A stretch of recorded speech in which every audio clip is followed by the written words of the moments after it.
Welcome back સમાચારમાં આગળ વાત કરીએ। નવસારીમાં રિલાયન્સ ગેસની કામગીરી શરૂ કરાતા ખેડૂતોએ વિરોધ કર્યો છે। ગણદેવી તાલુકાના દેસાડ ગામે ખેડૂતોએ વિરોધ કર્યો છે। ગેસ કંપનીએ પંચનામા વિના ખેતરમાં પ્રવેશ કર્યાનો આક્ષેપ કર્યો અને ગેરકાયદે પ્રવેશ કરી ઊભા પાકને નુકસાન કરાતા ખેડૂતો નારાજ થયા છે। ખેડૂતોએ માલિકીની જમીનમાં કામગીરીઓ અટકાવી છે।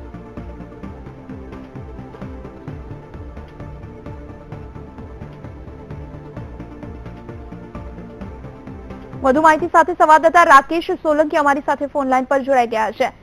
રાકેશ, જે રીતે સમાચાર છે, ગેસ કંપનીએ પંચનામા વગર જ જે ખેડૂતોના ખેતરમાં પ્રવેશ કર્યો છે અને જેના કારણે ખેડૂતોએ પોતાનો વિરોધ નોંધાવ્યો છે, કઈ રીતે? ગણદેવી તાલુકાના જે દેસાડ ગામ છે, દેસાડ ગામના 15 થી 20 ખેડૂતોના ખેતરમાં રિલાયન્સ કંપનીની ગેસ જે પાઇપલાઇનો લખાઈ રહી છે, એ પાઇપલાઇનોનો જે કામગીરી શરૂ થઈ છે, જે પ્રાઇવેટ માલિકીઓમાં શરૂ કરી દેવામાં આવી છે।